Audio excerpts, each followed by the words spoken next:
Welcome back to Hannity. So Donald Trump continues to push his plan to combat illegal immigration.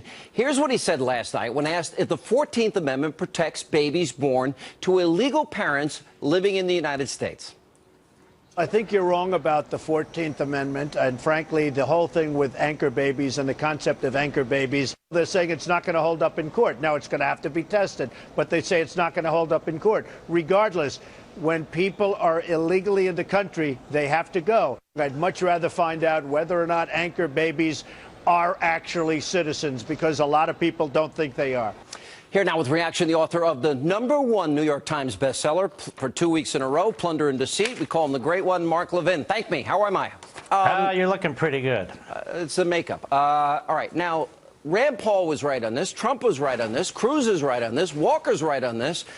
You mentioned on your radio program yesterday, and I think this is important. I think it's worth putting up. A Republican Senator Jacob Howard of Michigan, while they were debating the 14th Amendment, he's the author of the clause, every person born within the limits of the United States and subject to their jurisdiction is by virtue of natural law and national law a citizen of the U.S. This will not, of course, include persons born in the United States who are foreigners, aliens who belong to the families of ambassadors or foreign ministers accredited to the government of the United States, but will include every other class of persons. It settled, and as you pointed out, it settles the great question of citizenship and removes all doubt as to what this clause meant. Why are so many people getting this wrong? Because they're result-oriented, because they want to insist the Constitution says what it doesn't say. Moreover, the Supreme Court has never ruled that the children of illegal aliens are American citizens. So the Supreme Court has never ruled it. Even if they did, it would be wrong. The clause speaks for itself. The author of the clause made it abundantly, unequivocally clear. And let me add one other thing. Let's read the clause together, shall we? All persons born or naturalized in the United States. Let's stop there. If it means what the proponents of birthright citizenship say, it would stop right there. All persons born or naturalized in the United States are citizens. There's no need for anything else. But that's not what it says. Then it says, and subject to the jurisdiction thereof. Now, you have some slip-and-fall lawyers, some phony constitutional lawyers. They have Esquire after their name. They come on TV. They go all over the place. Jurisdiction means geography. Jurisdiction has nothing to do with geography. Zero. It had to do with political allegiance to the United States of America. How do we know it? Because they said it. And they also excluded everybody that the left and some of the Republicans want to include. Now, here's the good news. There's another part of the Constitution. It's Article 1, Section 8, Clause 4. Here's what that says in plain English. The Congress shall have power to establish an uniform rule of naturalization. Now, you know what that means? That means Congress, not the courts, not the president, not ICE. It means the United States Congress has the power to regulate immigration in this regard. And guess what, Sean? In the 1920s, that's exactly what it did. The 14th Amendment excludes Indians, that is, Native Americans, as U.S. citizens because they felt that they had an allegiance to their own national tribes. Okay, great.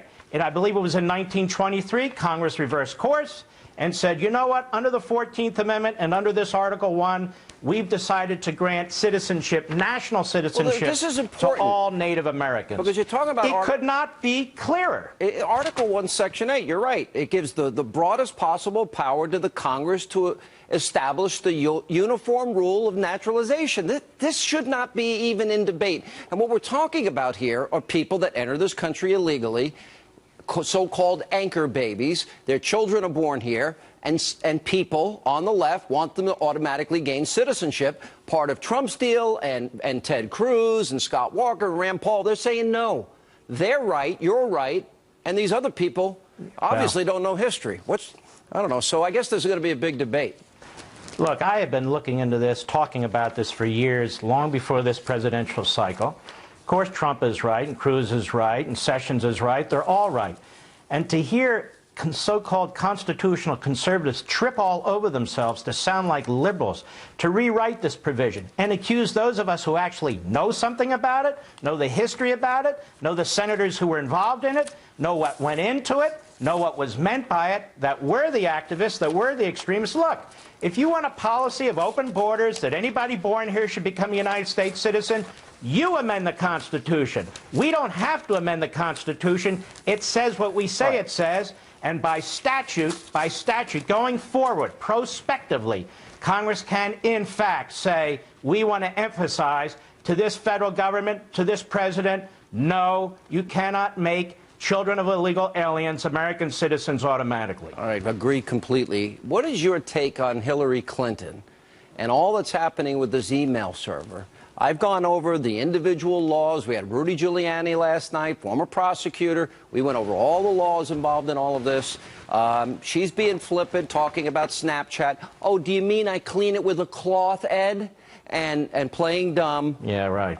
Yeah, exactly. What is your take? Because the FBI is investigating this. You got the same investigators that looked into the Betrayus case. I think if I was Hillary, I'd be a lot less flippant and a lot more serious about it.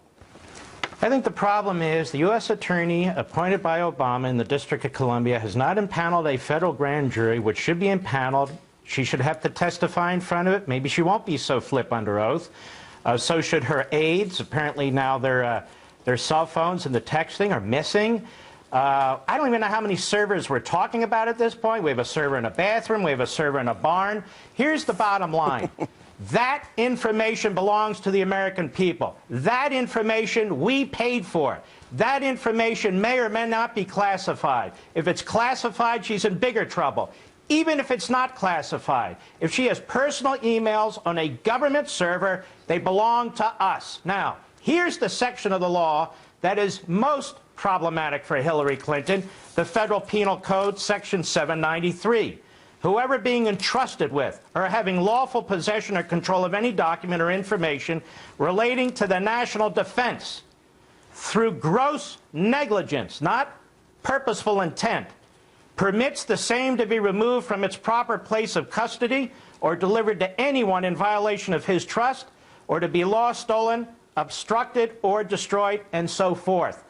Why do we not have a federal grand jury? Why do we have to learn all this piecemeal from the media? We don't even know what kind of investigation is going on. This is serious business. Now it's time for Obama to get off the damn golf course in Martha's Vineyard and do something about this. Don't hold your breath. That's not happening. But that server should have been seized immediately. No, I won't. Let me ask you one quick question. You see the phenomenon. You see the polls.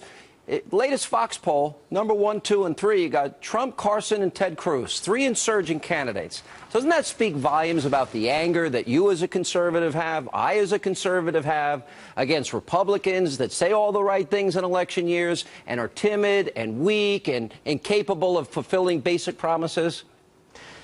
It says that the heart and core of the Republican Party, Reagan conservatives, constitutional conservatives, are disgusted with a party that's lost its way and got majorities in the House and Senate by lying to us about defunding Obamacare, lying to us about immigration and so forth and so on.